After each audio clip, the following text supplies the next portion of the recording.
65 years ago, the world almost ended after a nuclear war. The electric and the international communication networks were destroyed overnight, causing a technological crisis. A botanist and genetic engineer working in the Amazon forest found the Genesis tree, which had a flower that could accumulate an incredible amount of energy. This became the new global source of power, allowing humanity to rebuild. All Genesis trees have remained under government control since then. In the aftermath of the war, 90% of children were born with genetic disorders. To solve this issue, scientists integrated the Genesis flower into the human genome. Now every person is born with a genetic improvement they received in the womb, like enhanced hearing or vision. These genetically improved humans are known as the genetics, and they live like kings. However, 10% of humans suffer from an immune deficiency that makes their body reject the enhancements. They're known as specials, and they're considered freaks. So they're only given jobs like cleanup and maintenance. In the Genesis Institute, Chloe is pretending to be a student on a class trip, while her wheelchair-bound partner Leon pretends to be a janitor. When everybody is distracted, Leon uses a device on a locked door that allows him to break into the private area. After checking a map, he notices there are 2 guards nearby, so he sends out a small mouse toy. The guards follow it until they catch it, and the mouse spews sleeping gas to knock them out. Leon takes the guards' keys to access the ventilation system and connects a tank that sends gas through the pipes and puts the scientists in the lab to sleep. Then Leon puts on a mask and tries to enter the lab, but the code doesn't work. He contacts Chloe and asks her to get the right one. In the main lobby, Chloe hears some boys saying that special should be put down. She picks a fight with them while the other kids egg them on, so a guard quickly comes over to stop them. Chloe pretends she needs help while stealing the guy's notebook from his pocket. She checks the notebook to find the right code and gives it to her partner. Leon finally enters the lab and pulls out an old watch his mother left him to find inspiration in her message. We are all one, we are all equal. He pulls a lever to open the machine with the Genesis tree and uses an old tool to cut a hole in the glass. When he starts cutting off one of the flowers, the tree shoots spikes and the alarm is activated. Thanks to his protection, Leon still manages to steal the flower in a blue capsule with flower extract. A voice announces that the facility will be under lockdown, so everyone needs to evacuate. Chloe tries to wait for Leon, but the guards send her out with the other kids. Luckily, she sees Leon come out just in time. Once outside, Leon pretends to bump into Chloe and make her drop her teddy bear, so he hands it back to her. When the guards check his pockets, they don't find anything except for the watch. They think the message is dumb and call him a freak. A man with enhanced eyesight is checking the students, and Chloe gets to pass because the bear is hiding the flower well. Minutes later, Chloe and Leon watch the news on a big screen on the street. Senator Frank asks citizens for their support because he wants to enable enhancements after birth. This is followed by famous singer Mira, who announces a tour in the special district with free tickets, so they can celebrate genetic unity. While they throw out their disguises, Leon explains to Chloe that celebrities and politicians only pretend to care about specials to advance their careers. Down the street, a poor man is kicked out of the food store for being a special. A janitor cleans some graffiti on the window that says "Death to the Genetics." Meanwhile, Mira's manager tells her that things are getting too dangerous. The special district has always been a risky area and too many people would be attending, so he doesn't think she should do the autograph session. Mira yells at him, explaining that they'll never achieve unity if she doesn't meet people face to face and refusing to cancel any of her events. When Chloe and Leon try to go home, guards outside the special district check their IDs before letting them pass. While Leon does some shopping, Chloe watches an interview with Frank. He claims that he's found a medicine that will let everyone get enhancements after birth, including specials. Chloe is excited, but Leon thinks it's all lies. Then the duo goes home, which is a workshop where Chloe grows plants and Leon tinkers with devices. Leon extracts the parts of the flower that hold the energy and installs them in the prosthetics of various disabled specials. All these clients pay the duo enough to survive another day. After all their clients are done, they receive a call from a man in the genetic district who desperately needs some repairs done. Chloe tries to explain that they don't do on-site repairs, but Leon takes the job when he hears that the man will pay triple the fee. This makes Chloe freak out since what they do is illegal. However, Leon assures her he won't get caught. The key is knowing the patrol's routes, and Leon already knows all the secret open spots in the walls to cross the area while avoiding the checkpoints. The duo makes it to a fancy restaurant where the cook lets them in through the back door. The cook is a special who wears a mechanical suit that allows him to move despite his disability. At that moment, a gang known as the Anti-Genetics bursts through the main door and cuts down the power.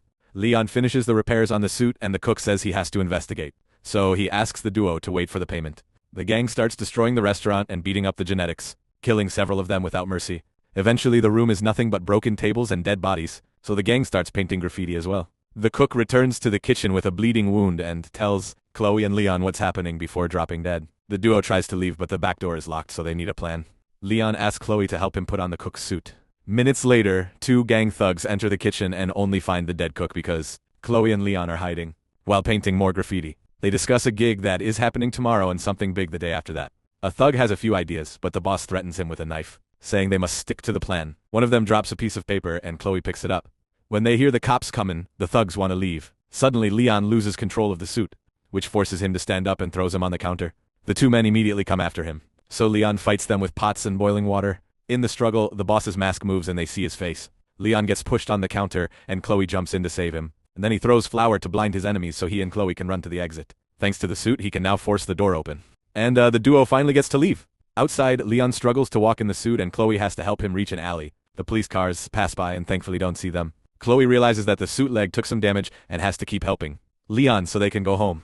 The next day, reporters cover the incident and release a AC picture of Leon and Chloe from the security cameras. Believing they're part of the gang, they ask for any information on them to be sent to the police. Captain Hughes of the Special Forces says that the Special District is a breeding ground for crime and they'll be raiding it soon. Leon and Chloe freak out because they recognize him as the gang leader. Chloe pulls out the piece of paper and discovers it's a flyer for Mira's concert with a little map. They realize that the antigenetics are planning to attack during the event and frame the specials to make them look like the violent ones. A horrified Leon starts packing to leave town, while Chloe insists that they should save the people at the concert.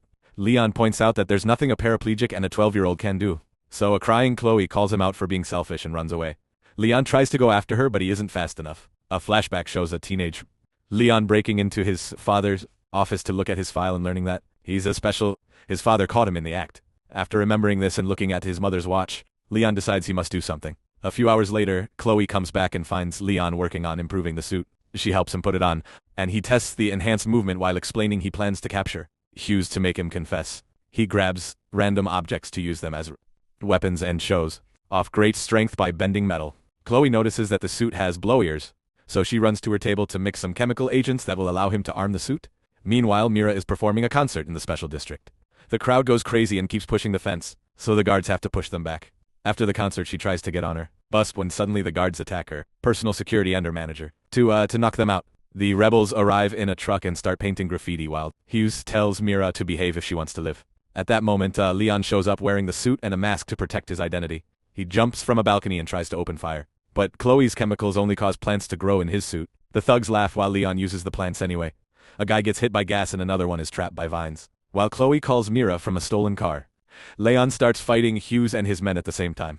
At first he manages to land a few blows, but soon the gang surrounds him and overpowers him.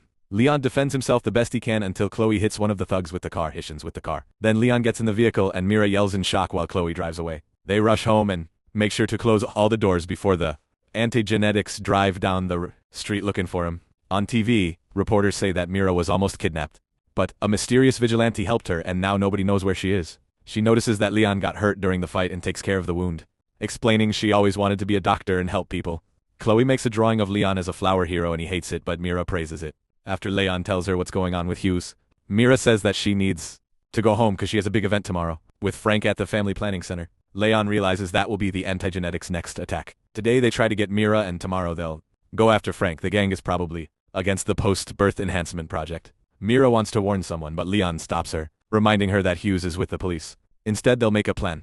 The next day, Mira and Leon go to the family planning center. Pretending to be a couple that wants to have a baby, Mira tells the doctor she didn't tell anyone about her partner and didn't get an appointment because she wants to avoid attention from the media. Leon convinces him to give them a tour of the place. And while they walk around, Leon steals some unsupervised keys. Afterward, he distracts the staff by announcing that Mira will perform for them, keeping everyone safe in one room. At that moment, the antigenetics arrive and Leon meets them in the lobby. The thugs immediately attack him, so he shoots some gas bombs that melt their masts before fighting them. At first, Leon manages to defend himself pretty well, but the difference in numbers is still overwhelming and soon Leon is being kicked on the floor. They manage to unmask him and Hughes starts repeatedly punching him in the face. They're suddenly interrupted by the arrival of Frank's security team, so the antigenetics run away.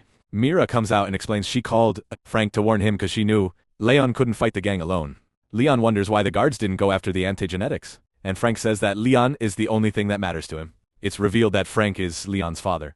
And when Chloe overhears this, she thinks Leon has been lying to her all along, so she runs away. Reporters then enter the lobby, so Frank immediately gets into politician mode, telling them that his son is proof that the disparity between genetics and specials has gone too far. Tomorrow they must vote for genetic unity and stop this madness. The following week, It's announced that Frank's project was met with almost unanimous approval. Buses arrive at the special district to pick up all the poor people who will be sent to a new medical camp outside the city. After everyone is treated, the special district borders will be opened, and the newly enhanced citizens will be allowed to join the genetics. At the medical center, Leon asks about Chloe, and Frank says they haven't found her when Leon mentions Hughes. Frank changes the subject and says he'll cure his son.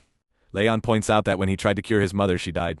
So Frank apologizes and admits he made a mistake. He reveals that his late wife left a letter for Leon and he was afraid to give it to him. By the time Frank made up his mind, Leon had abandoned his home. Leon opens the letter and reads a message from his mother, apologizing for having to leave the family. She hoped Leon would grow into a fine man, but she was afraid that his hate for his father would harden his heart.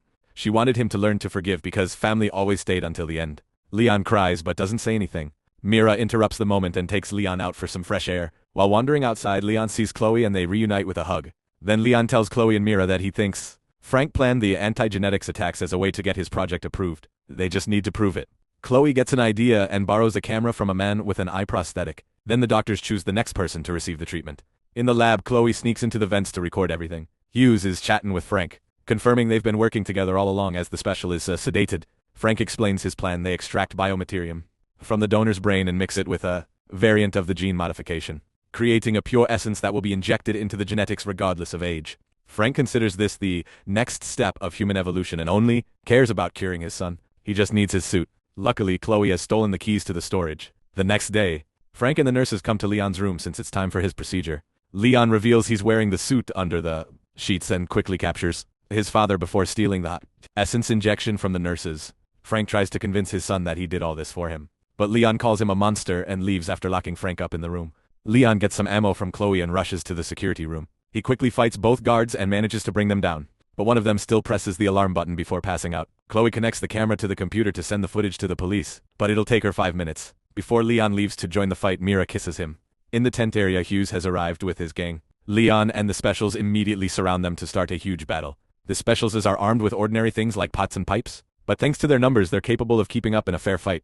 Leon's suit also allows him to move fast and take on multiple men at once. Unfortunately, Hughes calls for backup and soon more men arrive with firearms. While many specials get shot down, Leon fights Hughes one-on-one. After some struggle, Hughes brings Leon down, forcing him to run away. In the security room, a man grabs Mira by the neck and Chloe isn't strong enough to help her. Thankfully, a special rushes in to knock the guy out just in time. At that moment, the computer finally uploads the footage, and Chloe contacts the police. Back to Leon, he desperately crawls to the lab, but Hughes follows him and keeps beating him up. As they fight all over the tables and the control panel, Leon uses the chance to open the machine with the Genesis tree. Then he shoots a projectile at its glass to crack it. Hughes grabs Leon to hit him a few more times and throws him against the tree machine, which finishes breaking the glass.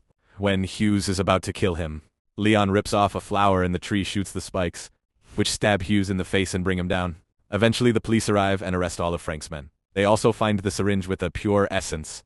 Chloe and Mira rush to check that Leon is still alive, and Leon and Mira share another kiss. The following week, the news talk about Frank's secret plans, explaining that people were saved by a masked vigilante. Rumors say it was Frank's son, but authorities deny it. Unfortunately, Frank himself has escaped. In response, the government has ended segregation policies and now everyone is free to travel between districts. Mira has received damage to her throat so she can't sing anymore, but she's happily dating Leon from the shadows. A deformed Frank watches his son. Make sure to subscribe and turn on notifications so you can watch more videos like this. Thanks for watching.